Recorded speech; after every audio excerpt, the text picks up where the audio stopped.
پہلے اس بات کا ذکر تھا، پچھلے درس میں ہم نے پڑھا کہ حضرت مریم سلام اللہ علیہا جب پیدا ہوئی ہیں تو ان کے خالو اللہ کے پیغمبر حضرت زکریا علیہ السلام ان کی پرورش میں ان کو رکھا گیا بیت المقدس کے ایک حجرے میں۔ بند کمرہ ہوتا تھا، تالا لگا کے جاتے تھے، جب واپس آتے تھے تو بے موسم پھل پڑے ہوتے تھے۔ تو بڑھاپے کی عمر ہو چکی تھی حضرت زکریا علیہ السلام کی بھی، 100 سال یا بعض حضرات نے لکھا ہے 120 سال کے ہو چکے تھے، اور ان کی اہلیہ بھی 100 سال کے قریب، بعض نے 98 سال لکھا ہے، 2 کم 100، اولاد نہیں ہوئی تھی۔ اور سورہ مریم کے اندر آتا ہے کہ حضرت زکریا علیہ السلام نے اللہ پاک سے یہ دعا کی تھی، رب انی وہن العظم منی واشتعل الرأس شیبا، اے اللہ میری ہڈیاں کمزور ہو گئی ہیں اور بال سفید ہو گئے ہیں، کوئی وارث دے دے۔ پیغمبر کا وارث ظاہر ہے کہ علمی جانشین ہی ہو سکتا ہے نا۔ پیغمبر دنیا میں نہ تو مال کمانے آتے ہیں اور نہ مال چھوڑ کے جاتے ہیں۔ حدیث میں آتا ہے کہ انبیاء علیہ السلام کی جو جماعت ہوتی ہے وہ درہم دینار روپے پیسے یہ دنیا کا مال چھوڑ کے نہیں جاتے وراثت میں، انما ورث العلم، وہ تو علمی وراثت چھوڑ کے جاتے ہیں۔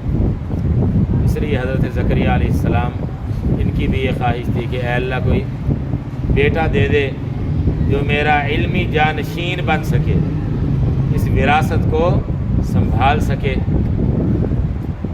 تو یہاں حضرت مریم کے پاس جب بے موسم پھل دیکھے تو حضرت زکریا علیہ السلام نے دعا مانگی اللہ پاک سے، اے اللہ ذریۃ طیبہ، پاکیزہ اولاد عطا فرما دو۔ پاکیزہ اولاد سے مراد یہ بیٹا ہی ہے، کیونکہ سورۃ مریم میں یارثنی و یرث من آل یعقوب وہ لفظ تھے، بیٹا دے دے جو میرا وارث بنے، علمی وارث، علمی جانشین بنے، اس کام کو سنبھالے۔ اللہ رب العزت نے دعا قبول فرمائی، اور اس آیت میں اس کی بشارت کا ذکر ہے کہ حضرت زکریا علیہ السلام اپنے اس حجرے میں، کمرے میں عبادت کر رہے تھے، نماز پڑھ رہے تھے۔ اس دوران فرشتے آئے اور فرشتوں نے یہ خوشخبری سنائی کہ اللہ پاک تمہیں بیٹا عطا فرمائیں گے، اور بیٹے کا نام بھی اللہ پاک کی طرف سے پہلے سے رکھ دیا گیا کہ بیٹے کا نام ہوگا یحییٰ۔ اور سورہ مریم میں یہ آتا ہے لم نجعل لہ من قبل سمیہ، اس سے پہلے کسی کا یہ نام نہیں رکھا گیا۔ حضرت یحییٰ علیہ السلام یہ ایسا بیٹا ہوگا جس کا نام یحییٰ ہوگا۔ تو حضرت زکریا علیہ السلام اپنے اس حجرے میں، کمرے میں نماز پڑھ رہے تھے۔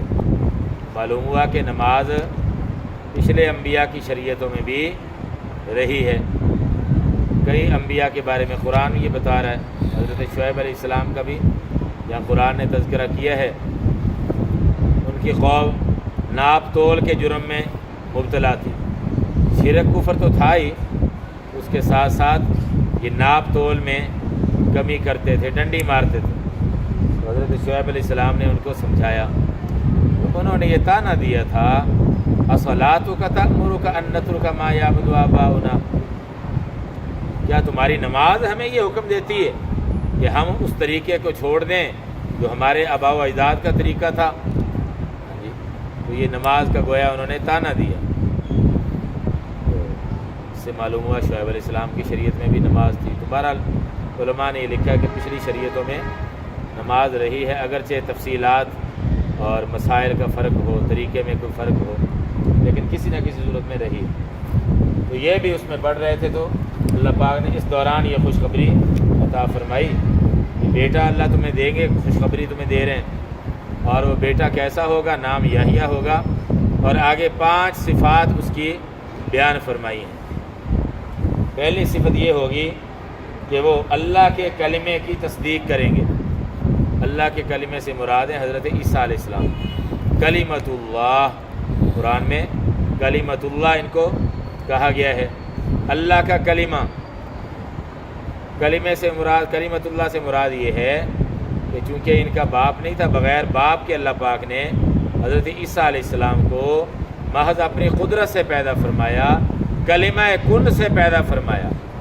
کلمہ کن، ہو جا، کن کا معنی ہو جا، اللہ نے حکم دیا، یہ کلمہ مراد ہے، کلمہ کن۔ تو اس لیے اللہ کے اس کلمہ کن سے پیدا ہوئے، اس لیے ان کو کہا گیا کلمۃ اللہ۔ تو حضرت عیسیٰ علیہ السلام کی وہ تصدیق کریں گے، کون؟ حضرت یحییٰ علیہ السلام۔ حضرت یحییٰ علیہ السلام اور حضرت عیسیٰ علیہ السلام یہ آپس میں رشتہ دار ہیں۔ میں نے بتایا تھا نا کہ حضرت عیسیٰ علیہ السلام کی جو والدہ تھیں، تو ان کی خالہ حضرت زکریا علیہ السلام کے گھر میں تھی۔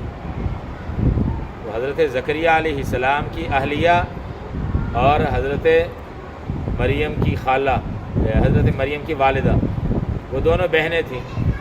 اس لحاظ سے آگے حضرت مریم کے بیٹے ہیں حضرت عیسیٰ علیہ السلام، یہ قریبی رشتہ ہو گیا، اور زمانہ بھی ایک ہی ہے، تھوڑا سا فرق ہے۔ حضرت یحییٰ علیہ السلام پہلے پیدا ہوئے ہیں، اور بعد نے تو لکھا ہے، بعض روایات میں آتا ہے کہ 6 مہینے کا فرق ہے صرف، حضرت یحییٰ علیہ السلام پہلے آئے، اور حضرت عیسیٰ علیہ السلام وہ تھوڑا عرصہ بعد میں پیدا ہوئے، اور یہ دونوں ہی اللہ کے نبی تھے، اللہ کے پیغمبر تھے۔ تو حضرت یحییٰ علیہ السلام، ان کی ایک صفت یہ کہ وہ تصدیق کریں گے حضرت عیسیٰ علیہ السلام، یعنی وہ یہ تصدیق کریں گے کہ جی اللہ کے نبی آنے والے ہیں، ان کا نام ہوگا عیسیٰ بن مریم، تو اس لحاظ سے وہ تصدیق کریں گے۔ اور دوسری یہ صفت سیدن، کہ وہ جو حضرت یحییٰ علیہ السلام ہوں گے وہ سردار ہوں گے، دنیا کے اندر بڑا ان کا مرتبہ ہوگا، احترام ہوگا، مقتدا اور پیشوا ہوں گے۔ اور تیسری صفت وحصوراً، وہ اپنے آپ کو خواہشات سے روکنے والے ہوں گے، خواہش نفس سے روکنے والے ہوں گے۔ حصور حسر سے ہے، اور حسر کا معنی ہوتا ہے روکنا، بند کرنا یا روکنا۔ حضرت یحییٰ علیہ السلام کی یہ صفت قرآن نے بیان کی ہے کہ وہ خواہشات پر بہت زیادہ قابو پانے والے ہوں گے، اور آخرت کی طرف اور اللہ کی عبادت کی طرف بہت زیادہ مشغول رہنے والے ہوں گے۔ اتنی مشغولی ہوگی ان کی طبیعت پر عبادت کا اور آخرت کی فکر کا اتنا زیادہ غلبہ ہوگا کہ ان کو نکاح کی بھی ضرورت نہیں ہوگی، نکاح کی بھی ضرورت نہیں ہوگی۔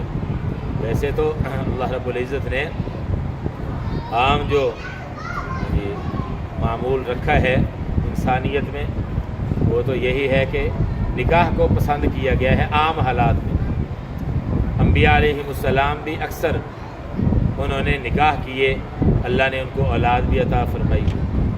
البتہ 2 نبیوں نے اس دنیا میں نکاح نہیں کیا، ایک ہیں حضرت یحییٰ علیہ السلام اور دوسرے ہیں حضرت عیسیٰ علیہ السلام۔ تقریباً 33 سال کی عمر میں اللہ نے ان کو آسمانوں پر اٹھا لیا تھا، ابھی نکاح کی نوبت نہیں آئی تھی، نکاح نہیں کیا تھا، لیکن اب جب وہ قیامت سے پہلے آئیں گے، اتریں گے، تو اب وہ نکاح کریں گے قبیلہ ازد کی ایک خاتون سے، اللہ پاک اس سے ان کو اولاد بھی عطا فرمائیں گے۔ لہذا اب انبیاء میں سے 1,24,000 تقریباً انبیاء میں سے ایک نبی ایسے رہ گئے جنہوں نے نکاح نہیں کیا، باقیوں نے تو نکاح والی زندگی گزاری یا گزاریں گے حضرت عیسیٰ علیہ السلام، لیکن ایک نبی ہیں حضرت یحییٰ علیہ السلام جنہوں نے بغیر نکاح کے زندگی گزاری۔ تو علماء یہ فرماتے ہیں یہ صرف ان کی خصوصیت ہے، ورنہ عام سنت یہی ہے، اور باقی سارے نبیوں کی سنت یہی حدیث میں آتا ہے 4 من سنن المرسلین، 4 چیزیں وہ پیغمبروں کی سنت ہے، یعنی مشترکہ سنت ہے۔ 4 چیزیں پیغمبروں کی مشترکہ سنت ہے۔ نمبر 1 حیا، شرم و حیا۔ نمبر 2 عطر، خوشبو لگانا۔ نمبر 3 مسواک کرنا۔ نمبر 4 نکاح کرنا۔ یہ ہمارے نبی صلی اللہ علیہ وسلم نے فرمایا کہ یہ 4 چیزیں انبیاء اور پیغمبروں کی مشترکہ سنتیں ہیں: حیا، مسواک، خوشبو اور نکاح کرنا۔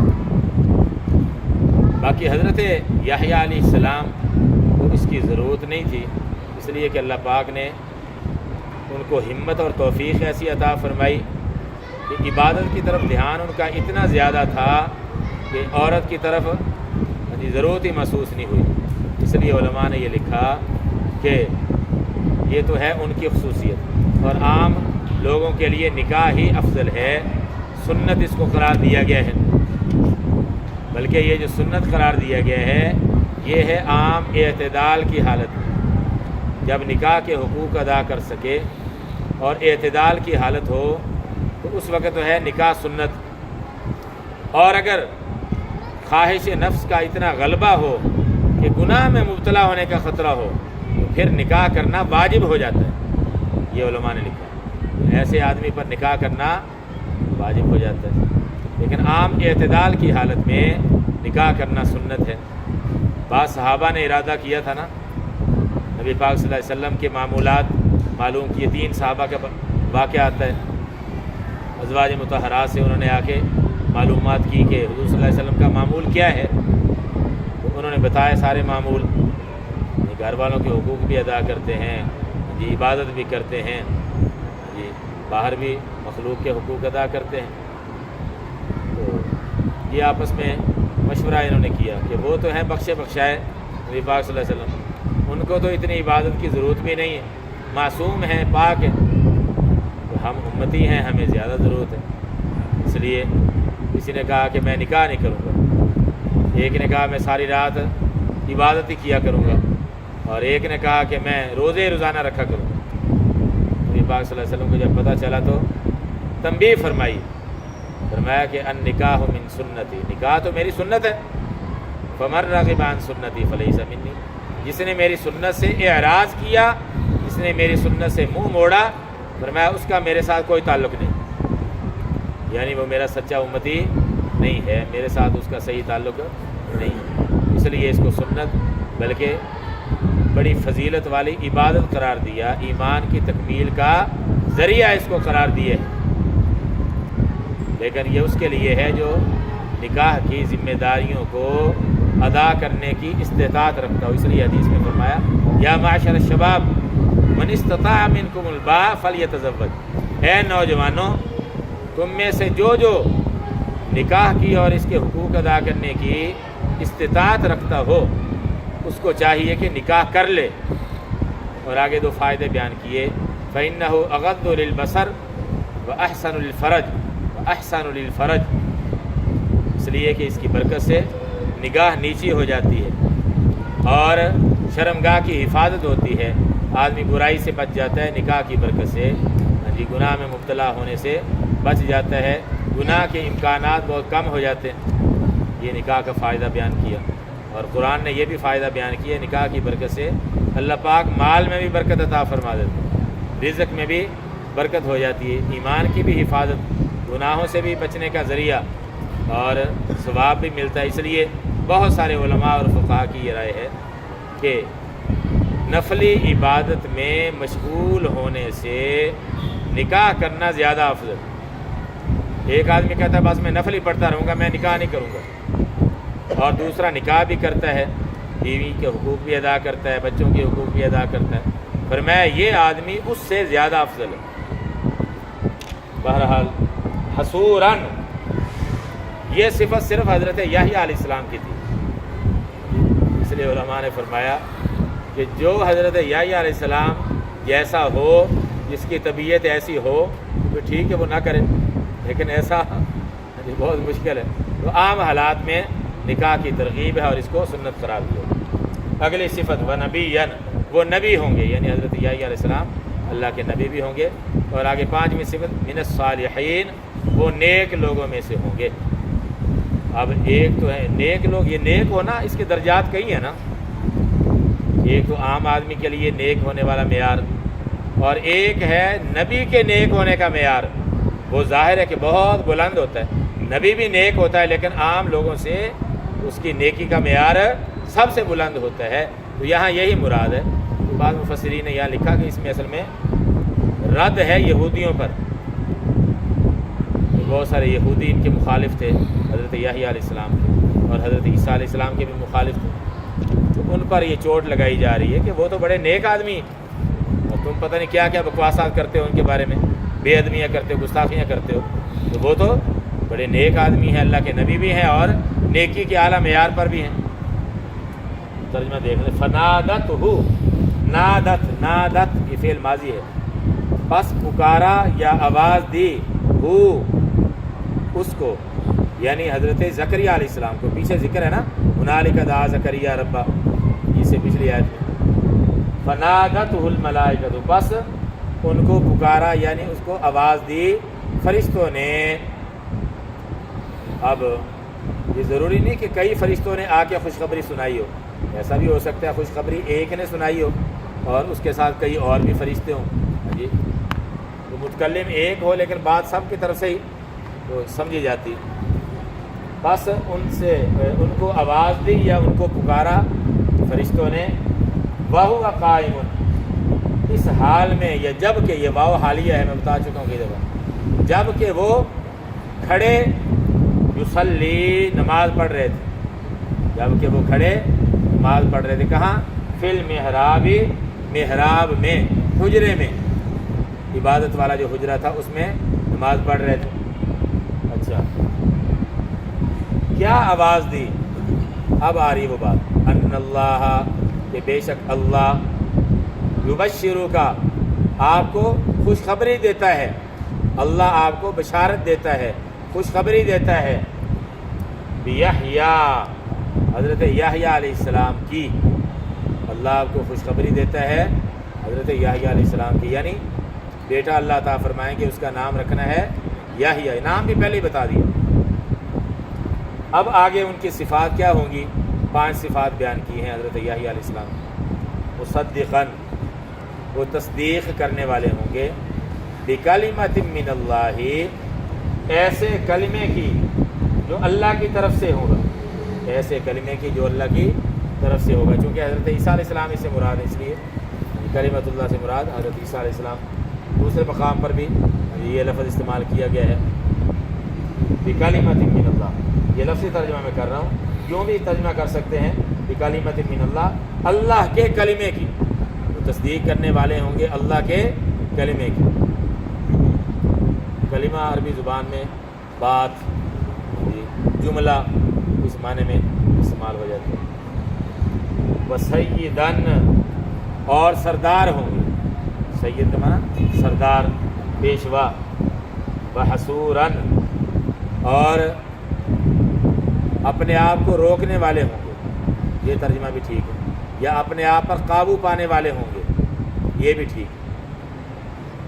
ونبیًّا، اور نبی ہوں گے، من الصالحین، نیک لوگوں میں سے ہوں گے، صالحین نیک لوگ، اللہ پاک نیک صفات الحمدللہ رب العالمین، والصلاۃ والسلام علی رسول الکریم۔ ربنا آتنا فی الدنیا حسنۃ وفی الآخرۃ حسنۃ وقنا عذاب النار۔ ربنا تقبل منا انک انت السمیع العلیم وتب علینا انک انت التواب الرحیم۔ صلی اللہ تعالی علی خیر خلقہ محمد وآلہ وصحبہ اجمعین، آمین برحمتک یا ارحم۔